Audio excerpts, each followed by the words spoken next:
programa ang usa sa mga angay-atangan sa JulieVerse Concert karong buwana. We have this morning, Kyline Alcantara. A beautiful morning sa iyo, Kyline, and welcome sa GMA Regional TV Live. Pakibati sa iyo mga Sunflower fans. Hello po sa lahat ng mga kapuso natin dito at syempre to all of my sunflowers and hello po sa inyo, Miss Luan. Beautiful morning also. We are so happy to have you in our program, lalo na nung nakita namin ang Barbie look mo sa social media. Bakit yun ang napili mong look for this Halloween, Kyline? Well, yung Barbie look po namin, ano talaga siya, it's really a collaboration with the whole team. So kami po dalawa ni Mavi, nagko-conceptualize kami kung anong pwede namin gawin this Halloween. And isa yung Barbie layout yung naisip namin. Kasi parang, syempre, it's mainstream, everyone knows Barbie, and for sure marami makaka-relate at ma-enjoy yun. And we're so happy dahil naging successful siya.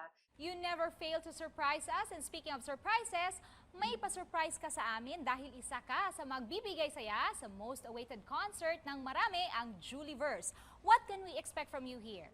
So yung JulieVerse, para lang siyang yung Barbie look ko, hindi lang siya pang matanda, hindi lang siya pang bata, like pang all ages siya because we're celebrating, it's a night of celebration of love, as in, and two talented couples, so self-proclaimed, I mean, two individuals, Julie and Raver, they're super duper talented and they're super duper hardworking, and kami dalawa ni Mavi, na-inspire talaga kami sa kanila. And papasok lang tayo sa mundo ng JulieVerse. It's a night full of love, so for sure may kilig.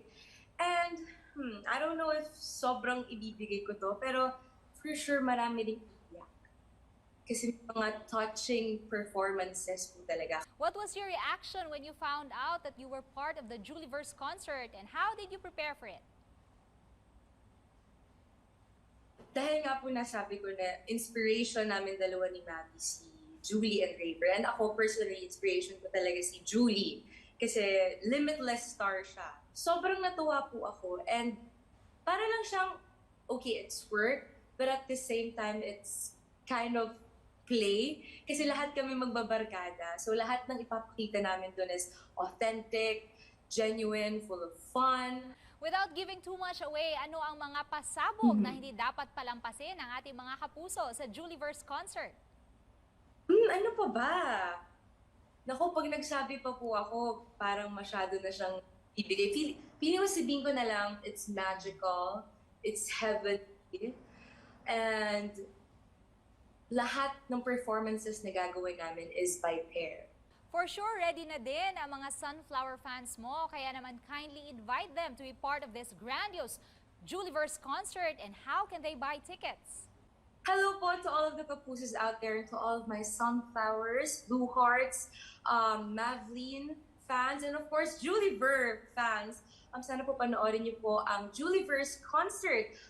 Gagawin po namin yung sa Newport Performing Arts Theater, and you can buy your tickets at www.gmanetwork.com/synergy and www.ticketworld.com.ph.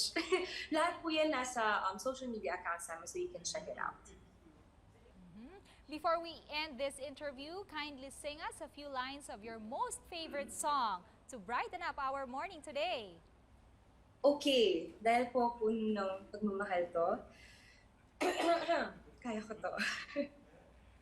Asahan mo mula ngayon, pag-ibig ko'y sa'yo. Yeah! Once again, daghang salamat, Kyline Alcantara.